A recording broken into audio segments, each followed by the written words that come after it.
आप कल्पना करिए, वकील कितना लिखता है, कितना फायदा उठाता है, जज कितना लिखता है, कितना फायदा उठाता है, सीए कितना लिखता है, कितना फायदा उठाता है, मुनीम कितना लिखता है, कितना फायदा उठाता है, कलेक्टर कितना लिखता है, कितना फायदा उठाता है, पर शांति कोई नहीं पाता है।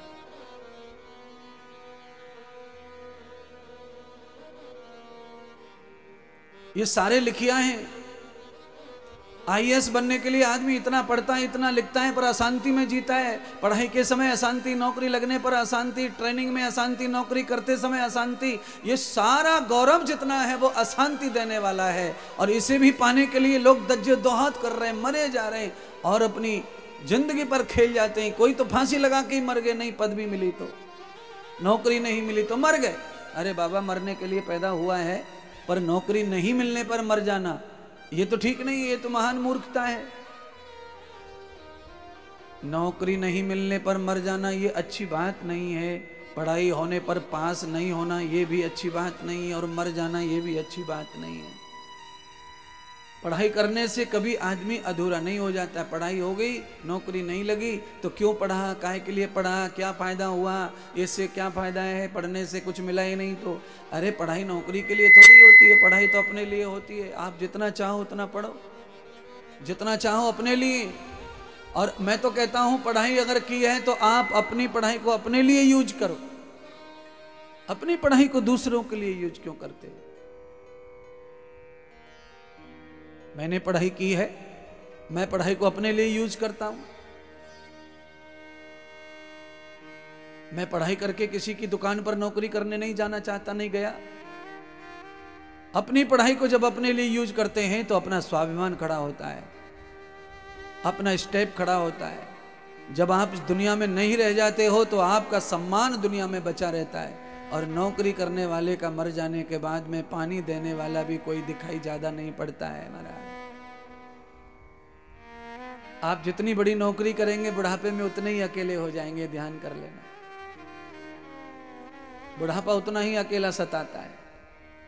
जितने भी जज और कलेक्टर की पदवी से रिटायर हुए लोग हैं, जिन पर बुढ़ापा आ गया है, अब वो अकेले जूझ रहे हैं। एक दो बच्चा करते हैं, पढ़े लिखे होने के कारण बड़ाई में मरे जाते हैं, बच्चा अमेरिका चले जाते हैं और यहाँ पे खुखू खुखू करते रहते हैं खटिया में।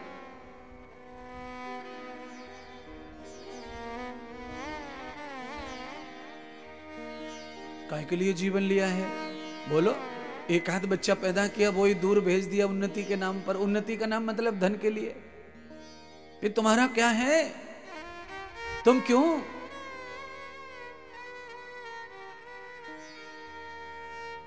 मुर्गा कितना बढ़िया है, 5, 7, 8, 10 बच्चे देता है एक साथ, और सब बच्चों को मोहल्ले में गली में अकेला खुद ही घुमाता रहता है मुर्गा। जिधर मुर्गा चलता है उसी उधर बच्चे भी चलते हैं उसके। और तुम्हारे तो एक एक दो दो बच्चे हैं, वो भी तुम कहां वो कहां। वो तो छोटे में ही इतना बुरा हाल है, पढ़ लिख के बड़े होके तो और बुरी बीमारी है महाराज। और फिर कल्पना करेंगे शांति नहीं महाराज, बड़ा टेंशन है, बड़ा ये है, बड़ा वो है, कुछ नहीं है, सब बेकार लगता है, कुछ अच्छा कैसे अच्छा होगा। अच्छी तो तुमने कोई पौधा लगाया ही नहीं है।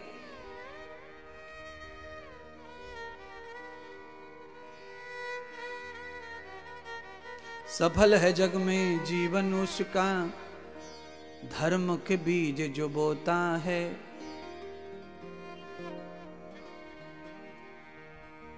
सफल है जग में जीवन उसका, धर्म के बीज जो बोता है। बाकी क्या है संसार में, आपने क्या बोया, क्या उगा, क्या उखड़ा, क्या गया, सब समाप्त है हमारा, कोई अस्तित्व नहीं है। धर्म के बीज बोने वाले की फसल ऐसी होती है जो खुद को भी छाया देती है और आपके आने वाले पीढ़ी दर पीढ़ी पीढ़ी को छाया देती है, और आपका यश रहता है। बोलिए, आप कई तीर्थों में चले जाइए, वहां पे मंदिर बने हुए हैं, उस पर नाम पड़ा हुआ है फलाने राजा का, फलाना सेठ, फलाना राजा, ढिकाना राजा, फलाना सेठ, नाम पड़े। वो सेठ तो कब के चले गए, राजा भी कब से चले गए, पर उस मंदिर की वजह से धर्म का बीज बो दिया है इसीलिए राजा का कुल खानदान भी नहीं रहा, फिर भी उस मंदिर से राजा का नाम कोई मिटा नहीं पा रहा है, कोई मिटा नहीं पा रहा है। अच्छा बोलिए, आगरे में क्या बना हुआ है? बोलो, बनाने वाला कहाँ है?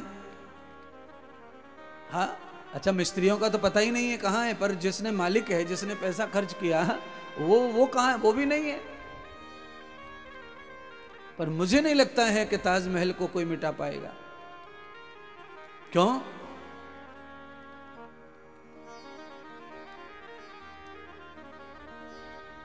अस्सी 80% हिंदू होके भी नहीं मिटा सकते उसको, कोई नहीं मिटा पाया।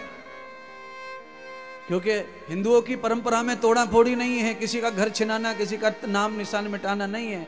हिंदुओं की परंपरा में यह है, सर्वे भवन्तु सुखना, सारा जगत सुखी रहे, चाहे हिंदू हो, चाहे मुसलमान, चाहे सिख हो, चाहे ईसाई, चाहे देश हो, चाहे विदेश हो, वासुदेव कुटुंबकम, सारा विश्व ही अपना कुटुंब है। हिंदू ऐसा सोचता है। हिंदू के पूर्वजों ने संस्कृति में ऐसा लिखा है ग्रंथों में। ये बाकी लोगों का अलग बात है, पर ये यश है, कीर्ति है, ये मिटेगी नहीं किसी की किसी से। बाबर आया, उसने क्या कम किया? बाबरी मस्जिद बनाई, मंदिर तोड़े, क्या मंदिर तोड़कर मिटा पाया मंदिरों का नामो निशान? नहीं मिटा पाया, सब जिंदा है जो कि।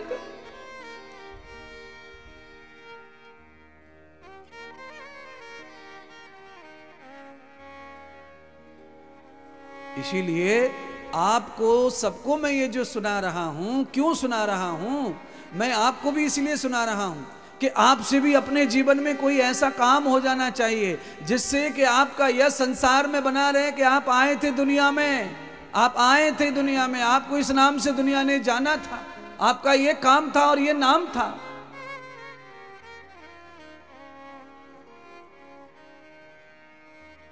चार नंबर के दादाजी का नाम बताने वाले घर में नहीं है कोई। अब बताओ, 4 नंबर का दादा,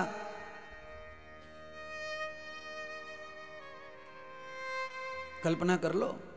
क्यों? गोपाल जी, नाती को गोद में लेकर जब आप बैठते हो तब उसे अपने पिताजी का नाम, उनके पिताजी का नाम, उनके पिताजी का नाम बताते हो कि नहीं बताते हो? खाली चाय बिस्कुट पकौड़ी खिलाते रहते हो? नहीं बताता गुरुजी, मैं नहीं बताता। देख लो, ये गोपाल जी के लिए नहीं कहा है, वो यजमान है इसीलिए मैं उनको टारगेट करता हूं। मैं सबको कह रहा हूं, आप सबको, आपके खुद के पोते को मालूम नहीं है कि मेरे परदादा कौन है। खत्म हो गया यस, दादा के पास ऐसा कुछ था ही नहीं जिससे उसका नाम बताया जाए।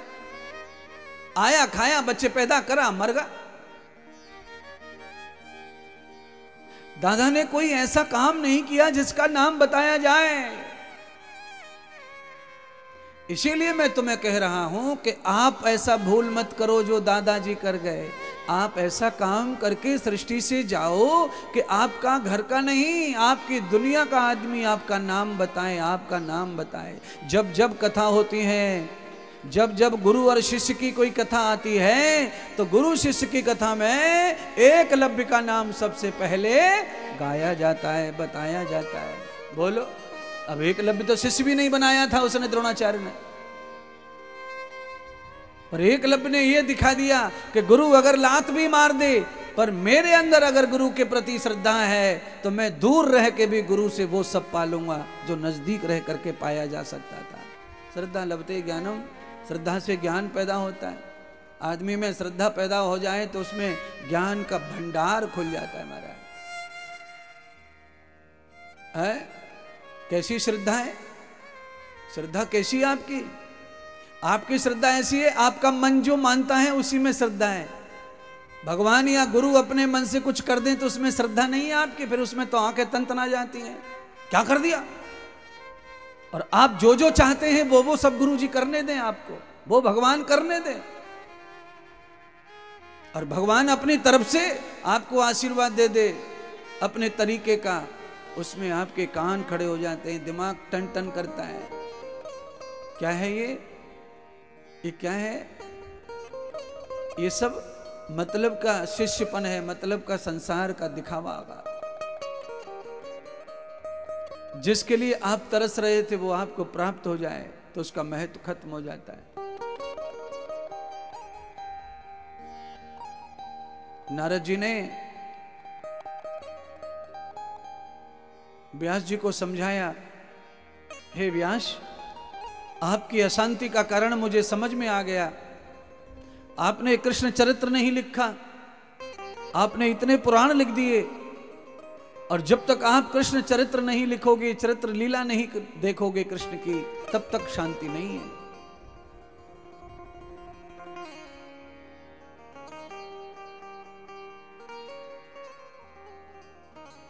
कैसे शांति प्राप्त होगी फिर? तो कहा, अधिष्ठ विष्णु गते ध्यानम, भगवान नारायण का ध्यान करो, कृष्णा श्रवण हो जाओ, और भगवान कृष्ण का ध्यान करो। वो पूर्व ब्रह्म है, उनका ध्यान करने से परमात्मा जब प्रकट हो जाए तो उनसे कहना कि अपनी लीलाओं का दर्शन कराओ, और जब परमात्मा तुम्हारे दिल में दिमाग में लीला प्रवेश कर दें, तब तुम भगवान की लीलाओं को जान पाओगे, तब परमात्मा के चरित्र गा पाओगे। इसीलिए ज्ञानी लोगों ने इसीलिए लिखा है कि पोथी पढ़ पढ़ जगमुआ पंडित भयान, इसीलिए लिखा। भागवत में नारद जी कहते हैं कि जब तक भगवान नारायण कृष्ण स्वयं प्रकट नहीं हो जाते तुम्हारे हृदय में, तब तक भागवत कथा कहना कठिन है। केवल किताब कथा कह सकते, भागवत कथा नहीं कह सकते।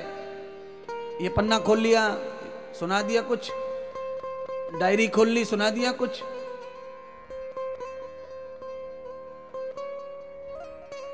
ये मेरी तरफ से कुछ नहीं कह रहा किसी महात्मा को, कथाकार को, ये तो स्वयं भगवान भागवत में लिखा हुआ है।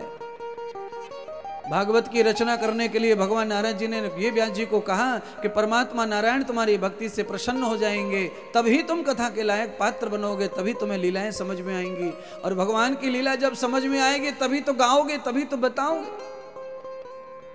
किताब में लिखा हुआ सच है कि नहीं, ये कौन जानता है? किताब की घटना सच है कि नहीं, कौन जानता है? और हाँ, अनुभव की जितनी घटनाएं होती हैं वो सच ही रहती हैं, अनुभव का सच रहता है। किताब का ज्यादा सच नहीं रहता, पर अनुभव का सब सच रहता है।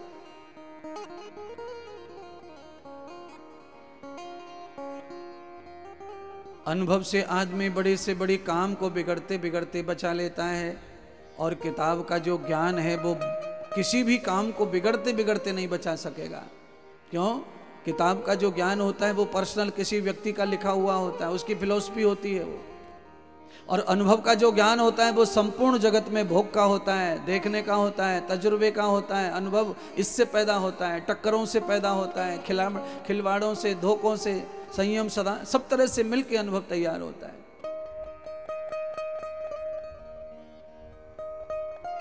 एक ठंडाई ऐसी आती है बोतल में, लाओ और ला करके 2 गिलास पानी ले लो, उसमें 1 चम्मच घोल दो, पियो, ठंडाई ठंडाई कहो, मेहमान खुश, तुम खुश। और एक ठंडाई ऐसी होती है जिसको सिल बटना पे अलग अलग मटेरियल को डाल के घसना पड़ता है। जब सिल बटना के ऊपर जब आप डालोगे 10 प्रकार के मटेरियल को और पत्थर से घसोगे, ताकत लगाओगे, तो आपको ठंडाई पचाने से पहले ही पच जाएगी ठंडाई, अभी तो पी भी नहीं है। तब आप बता पाओगे कि ठंडाई में क्या क्या पड़ता है। बोतल पे लिखा आया है कि ये तो लिखने वाली कंपनी ने लिख दिया है, वो है कि नहीं है कैसे ढूंढेंगे? और अनुभव, सारा मटेरियल ला करके दुकान से जब रगड़ोगे पत्थर पे, तो 100% अनुभव आंखों का देखा हुआ है।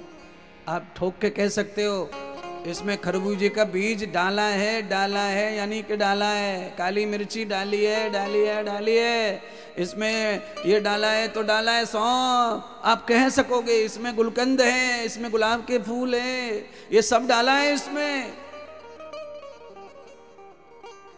आप लड़ मरोगे इसके ऊपर, क्योंकि अनुभव सच्चा है।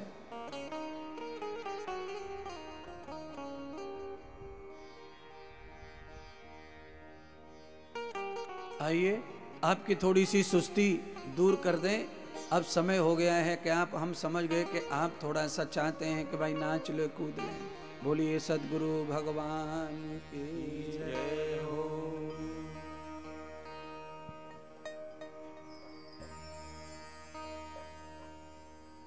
गाओ भैया, है भजन कोई?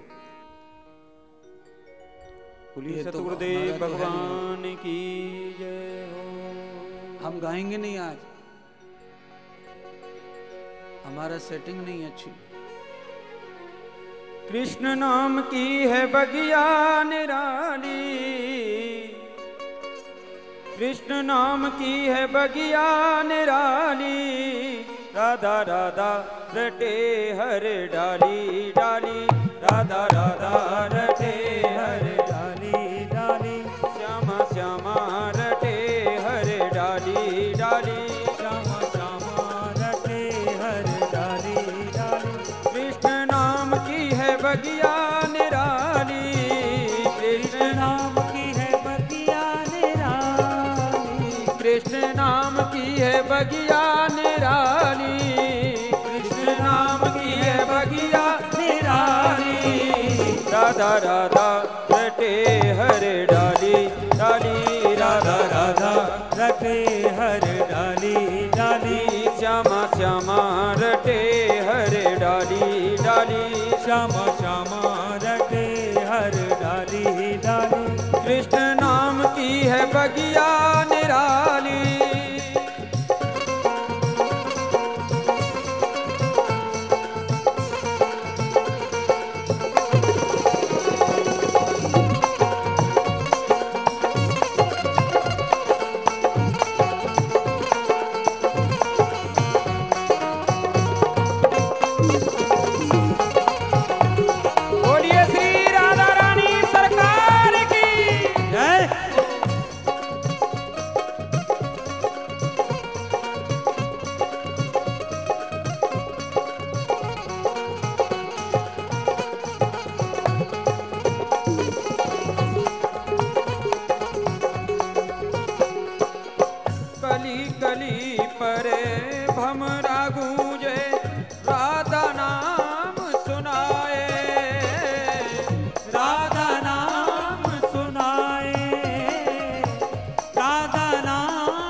बगिया निराली।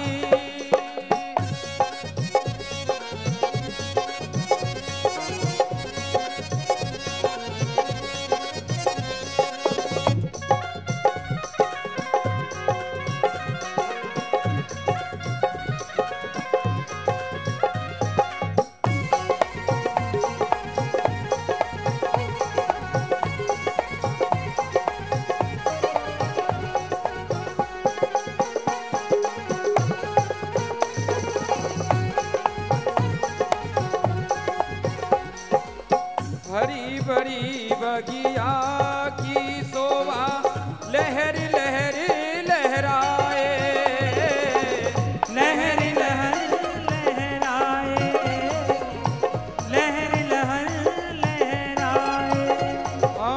महक रही भक्ति महारानी हृदय में भाव जगाए, हृदय में भाव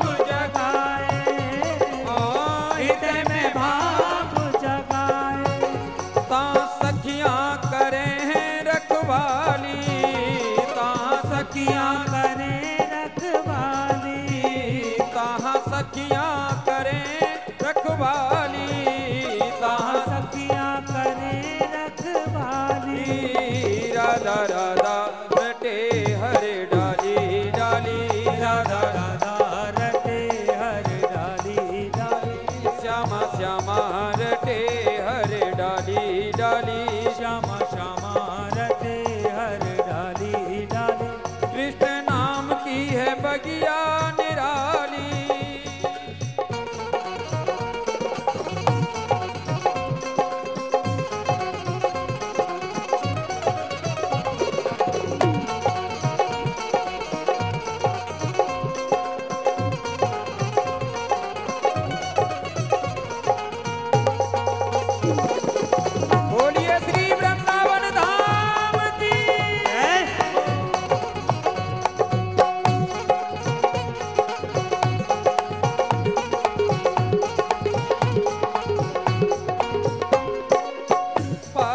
प्रेम सरोवर की कोई मिली नहीं गहराई, मिली नहीं गहराई, मिली नहीं गहराई। हाँ संत भक्त सब रसिक जनन के प्रीत बड़ी अधिकाई, प्रीत बड़ी अधिकाई, प्रीत बड़ी अधिकाई। कैसी छाई हुई है हरियाली, कैसी छाई हुई है हरियाली, कैसी छाई हुई है हरियाली, कैसी छाई हुई है हरियाली। राधा राधा रटे हरे डाली डाली, राधा राधा रटे हर डाली डाली, श्यामा श्यामा रटे हरे डाली डाली, श्यामा श्यामा रटे हर डाली डाली। कृष्ण नाम की है बगिया निराली, कृष्ण नाम की है बगिया निराली, कृष्ण नाम की है बगिया निराली, कृष्ण नाम की है बगिया निराली। राधा राधा रटे हरे डाली डाली, राधा राधा रटे हर डाली डाली, श्यामा श्यामा रटे हरे डाली डाली, श्यामा श्यामा रटे हर डाली डाली। राधा राधा रटे हरे डाली डाली, ओ राधा राधा रटे हर डाली डाली, कृष्णा कृष्णा रटे हरे डाली डाली, ओ श्यामा श्यामा रटे हर डाली डाली, राधा राधा रटे हरे डाली डाली, ओ राधा राधा रटे हर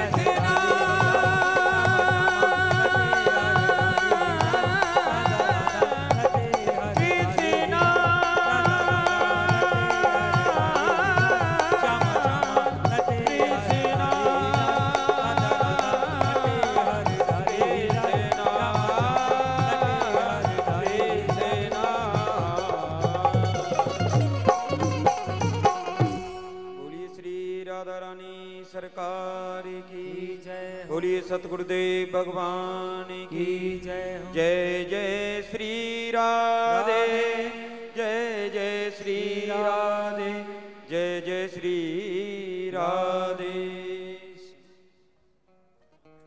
बोलिए व्यास जी महाराज की जय हो।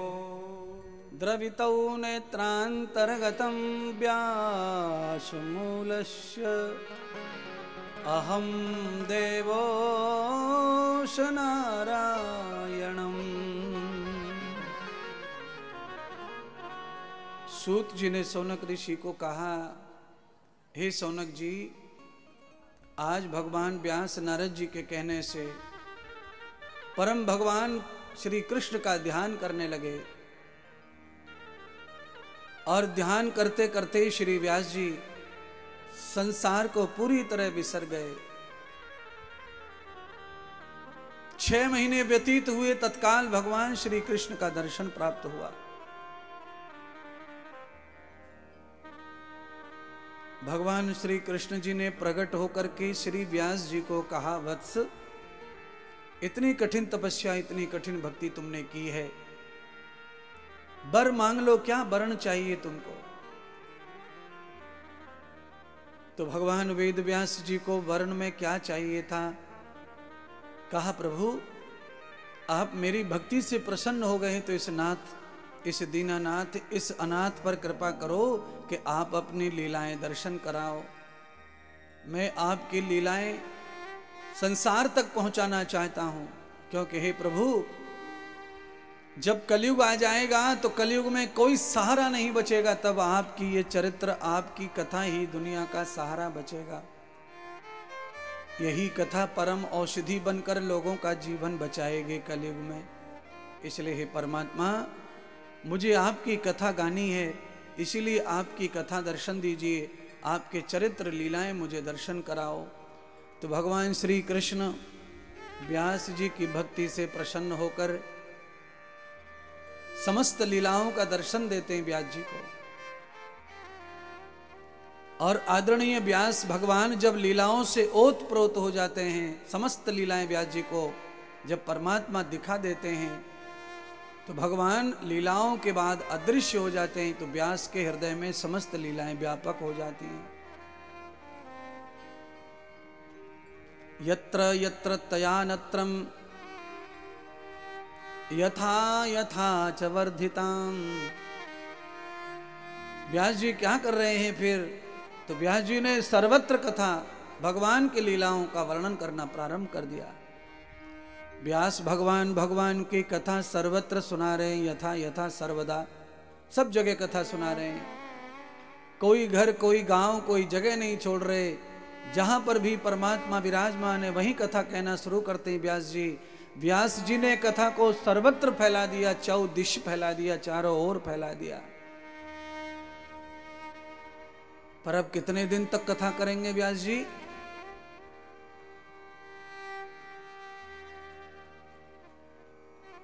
धीरे धीरे व्यास जी के ऊपर जरा व्याधि का संकट आ पड़ा। जरा व्याधि संकट सबके ऊपर ही आता है। अनेक बुढ़ापा, चौथी अवस्था, नारद के कहने से व्यास जी ने जो पाया वो सब कुछ कर दिखाया, पर अवस्था तो शरीर की बदलती है। बदल गई अवस्था। व्यास जी के पैर कमजोर पड़ गए, आसन नहीं बनता, बैठा नहीं जाता। मेरुदंड, कमर की हड्डी, रीढ़ की हड्डी सब कमजोर पड़ गई। व्यास ज्यादा देर नहीं बैठ सकते, न ज्यादा खड़े हो सकते। तो कथा कहने में बड़ी तकलीफ होने लगी व्यास जी को। अंत में क्या हुआ? भगवान वेद व्यास फिर से निराश होने लगे, परेशान होने लगे। अब मैं ये कथा जो भगवान से पाया हूं, ये कथा संसार में कैसे पहुंचेगी? मैं तो बूढ़ा हो रहा, मेरे तो दांत उखड़ रहे हैं और मेरा तो शब्द बिगड़ जाता है। अब याददाश्त भी ज्यादा नहीं रहती। अब ये धर्म कैसे बचेगा? तो व्यास जी फिर चिंतित अवस्था में फिर पड़ गए, दोबारा चिंता आ गई। एक व्यक्ति वो है जिसको अपनी चिंता है और वो हमेशा मरते समय तक रहती है। एक वो धर्मात्मा व्यक्ति व्यास हैं जिनको चिंता है, पर राष्ट्र की, धर्म की, परमात्मा की कथा कौन गाएगा, इस बात की चिंता। चिंता तो सबको सता रही है और चिंता मिटती नहीं है चिता तक। एक काम बनेगा, दूसरे की चिंता शुरू हो जाएगी, दूसरा बनेगा, तीसरे की चिंता शुरू हो जाएगी। आदमी एक बनाने के लिए पहले तरसता है, फिर वो बन गया तो उसके लिए वो कुछ नहीं रह जाता। फिर वो दूसरा बनाने के लिए तरसता है, फिर वो बन जाता है, फिर वो कुछ नहीं, फिर वो तीसरा बनाने की सोचता है।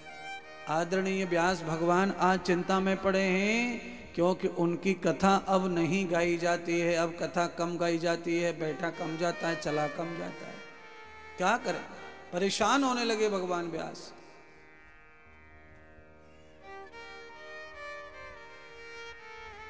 नारद जी फिर पधारे व्यास जी के साथ। द्रवितौ लक्षणम कृतम दर्शनम प्रभादिताम। नारद जी ने देखा कि भगवान व्यास को लीला प्राप्त हो गई है, साक्षात कृष्ण का दर्शन हो गया है, फिर भी व्यास आज फिर अशांत क्यों है? क्या हो गया? नारद जी ने पूछा, महाराज, ओ ज्ञानी महाराज व्यास जी, साक्षात भगवान कृष्ण का तुम्हें दर्शन हुआ है, उनके चरित्रों का दर्शन हुआ है, फिर अब अशांत कैसे हो? क्या बात है, क्यों दुखी हो? तो भगवान वेद व्यास कहते हैं, नारद जी आप तो मेरे गुरु हैं, आप सब जानते हैं कि मेरी अब अवस्था नहीं रही कथा की। कैसे भगवान की कथा का प्रचार प्रसार होगा? मेरी अवस्था के कारण भगवान की पावन कथा जो जगत कल्याण करती है वो रुक जा रही है। इसलिए हे नारद, मुझे कोई ऐसा मार्ग बताओ कि इस कथा को लिख जाए, मेरे मर जाने के बाद कोई पढ़ करके इस कथा को गाए।